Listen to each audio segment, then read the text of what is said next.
इस वक्त हम लोग एक सीकर डिस्ट्रिक्ट के बहुत ही अच्छे मुंड्रू गांव में है और मुंड्रू गांव की पहचान इस डूंगरी से है। तो hello guys, this is your solar tripper Ankit Bhardwaj. Hello guys, जैसा कि मैंने बताया कि मैं इस वक्त सीकर डिस्ट्रिक्ट के एक छोटे से गांव मुंड्रू में हूं और इस मुंड्रू गांव की खास पहचान ये है कि इस गांव में एक पीछे आप देख सकते हैं एक जिसको बड़ा पहाड़ नहीं कह सकते या फिर कोई बड़ी विशालकाय चट्टान नहीं कह सकते, ये है डूंगरी।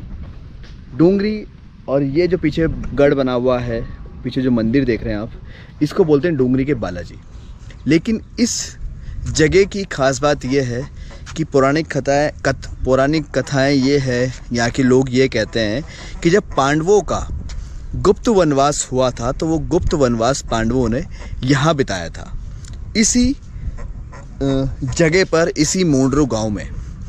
और ख़ास बात ये भी है कि ये जो पीछे आप चट्टान देख रहे हैं, ये पूरी की पूरी एक डूंगरी देख रहे हैं। यहाँ के लोगों का कहना ये है कि डूंगरी नहीं, ये पांडवों के बर्तन हुआ करते थे। ये बर्तन है क्योंकि आप जब इस डूंगरी को आप अपने हाथ से ऐसे मारोगे ना, तो कोई चीज़ जो पोली होती है ना, वैसा साउंड इस डूंगरी से निकलता है। यहाँ के लोगों का ये मानना है, ये कहना है। और हम चलते हैं ऊपर, आपको बताते हैं कि यहाँ पे बहुत सारी चीज़ें ऐसी है जो ये सारी चीज़ें मानने पर हमें मजबूर कर देती है। तो जब पांडवों का गुप्त वनवास था तो यहाँ पर कौरवों ने पांडवों को खोज निकाला और वो लोग पांडवों को पकड़ने के लिए यहाँ आ गए। तो भीम जो सबसे विशालकाय थे, सबसे बड़े थे, कहते हैं कि ये भीम के बर्तन हैं जिसके अंदर वो खाना खाते थे। तो उन्होंने इतने बड़े बर्तन जो इस चट्टान के रूप में है वो कौरवों की सेना के ऊपर उंडेल दिए थे। तो अब देखते हैं कि इस बात में कितनी सच्चाई है और क्या हमें यहाँ पर ऐसे चिन्ह, यहाँ पर ऐसी चीज़ें हमें मिलती है जो हमें इस चीज़ को मानने पर मजबूर कर दे। तो चलते हैं इस डूंगरी पे और आपको बताते हैं कि ऊपर क्या है। हनुमान जी का मंदिर तो है ही, लेकिन साथ साथ बहुत सी ऐसी चीज़ें हैं जो एक सभी के लिए, हम सब के लिए आश्चर्य की बात होगी।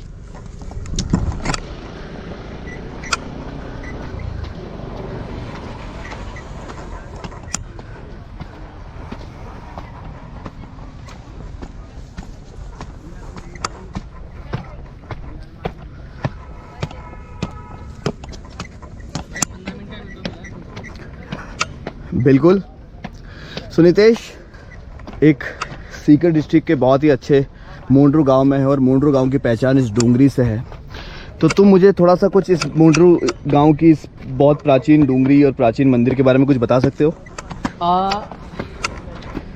कि जैसा कि एक कथाएं ये हैं, दंत कथाएं ये हैं यहाँ की, तो ठीक नहीं कहा जा सकता कि क्या सच है क्या झूठ है, लेकिन जो सबसे ज़्यादा माना गया एक्सेप्टेबल फैक्ट है वो ये है कि इस गांव में पांडव और उनकी पत्नी द्रौपदी 1 वर्ष के गुप्त वनवास के दौरान आए थे। और उसी दौरान जैसा कहा जाता है कि कौरवों ने उनको खोज निकाला। भीम खाना बना रहा था और सो गाइस, जैसा कि मैंने आपको बताया कि ये पांडवों के बर्तन थे। जब कौरवों ने उनको खोज निकाला तो भीम जो बहुत विशालकाय थे, उन्होंने इन बर्तनों को कौरवों पे उलेट दिया। आप देख सकते हैं ये सिर्फ एक पत्थर की, सिंगल पत्थर की पूरी डूंगरी है, पूरी चट्टान है।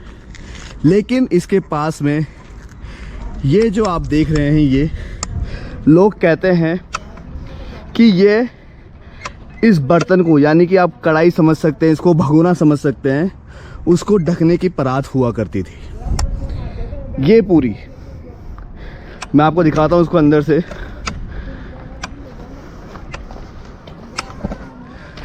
ये सुरंग है।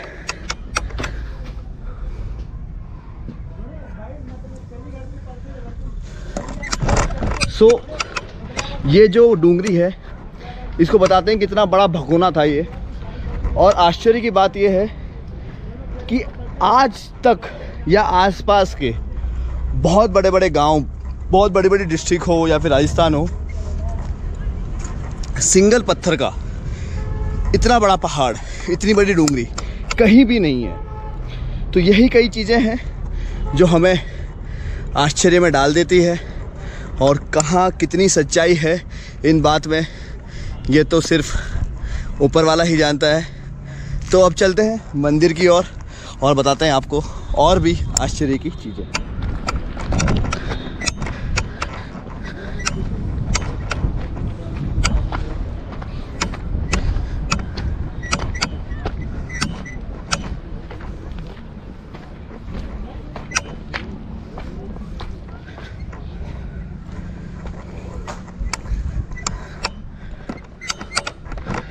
सो गाइज, मैं पहुंच चुका हूं इस वक्त मोंडरू गांव की डूंगरों के ऊपर बने हुए बहुत ही प्राचीन हनुमान जी के मंदिर पर।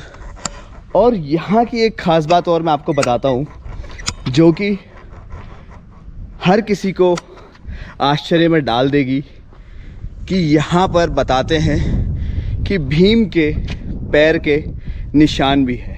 जी हाँ दोस्तों, जब गुप्त वनवास के टाइम पे कौरवों ने पांडवों पे हमला किया तो पांडव यहाँ से भागे, और जब भीम यहाँ से भागने लगे, क्योंकि सबको पता है कि भीम बहुत विशालकाय थे, बहुत ही बलवान थे, तो उनका पैर जो होता है, उनका जो पंजा होता है पैर का, वो यहाँ पे गड़ा हुआ है।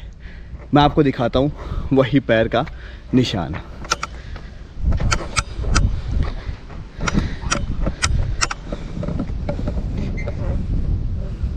जी दोस्तों, ये जो आप शेप देख रहे हैं, ये आप देखिए, यहाँ से स्टार्ट होके इतना बड़ा, ये जो आप शेप देख रहे हैं, ये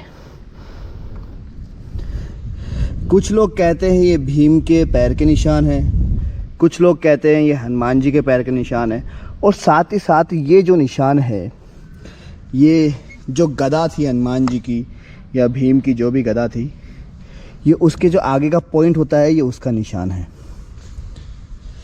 बहुत ही आश्चर्य की बात है कि ये एक इंसानी पैर का निशान, जो कि बिल्कुल अप्रॉक्स आज की किसी की नॉर्मल साइज़ से बहुत ही बड़ा है। अगर इसको नापने भी आए तो कम से कम 2.5 मेरे अंगुल का मैं इतना देख रहा हूँ, 1, 2 और ये हाफ, तो 2.5 गुना इसकी लंबाई हो रही है मेरे हाथ के पंजे की। तो इतना बड़ा पैर का पंजा, और साथ ही साथ ये गदा के आगे का जो नुकीला पॉइंट, नुकीला हिस्सा होता है, उसका यहाँ पे निशान है।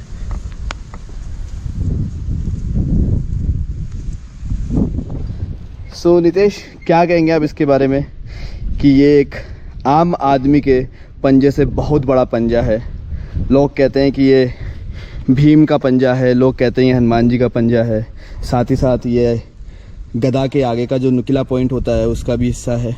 ये भीम के पैर का निशान है, जब उसने इस कढ़ाई को उल्टा किया और उसके ढक्कन को वहाँ कहीं फेंका था, जो अब तो पेड़ों के पीछे दिख नहीं रहा, वरना वो भी ढक्कन यहाँ से दिखाई देता है गर्मियों के टाइम पे, जब इतनी हरियाली नहीं होती है।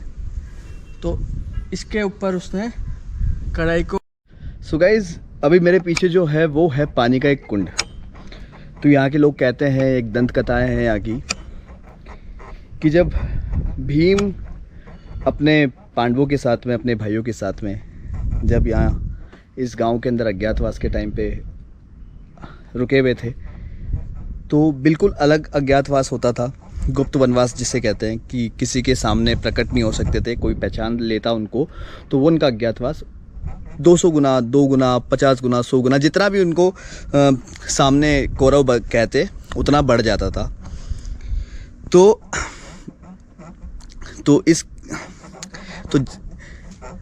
पांडव जब इस गांव के अंदर अपना अज्ञातवास या गुप्त वनवास बिता रहे थे यहाँ पे, तो उनको छुपकर रहना पड़ता था। और बताते हैं कि अगर उनके गुप्त वनवास के दौरान या अज्ञातवास के दौरान कोई उन्हें देख ले, तो उनका जो वनवास था वो टाइम पीरियड बढ़ जाता था। तो वो लोग छुप कर रहते थे। तो यहाँ पर उनको अपने खाने पीने की व्यवस्था करनी पड़ती थी। तो जब पांडव यहाँ पर रह रहे थे तो बताते हैं कि भीम ने अपने पानी की व्यवस्था करने के लिए अपनी गदा से ज़मीन के अंदर एक वार किया, अपनी गदा से ज़मीन के अंदर तेज़ी से मारा, जिससे इस कुंड का निर्माण हुआ और अंदर से पानी निकला ज़मीन के अंदर से, जो कुंड आज भी है। मैं आपको बताता हूँ, आपको दिखाता हूँ। ये वो पानी का कुंड है जो भीम द्वारा एक ज़मीन के अंदर अपनी गदा से मारने पर पानी उत्पन्न हुआ और आज वो ये कुंड बन गया है। चूँकि इस डोंगरी के ऊपर हनुमान जी का मंदिर है तो इस कुंड को हनुमान कुंड का नाम दिया गया है। सो गाइस, है कमाल की रोचक कहानियाँ, रोचक चीज़ें जो आपको मजबूर कर देती है इन चीज़ों को जानने के लिए, आश्चर्य में डाल देती है। तो मेरे साथ बने रहिए, ऐसी ही दिलचस्प बहुत अच्छी अच्छी कहानियाँ मैं आपको बताने वाला हूँ मेरे आगे के व्लॉग के अंदर। तो बने रहें आप मेरे साथ में।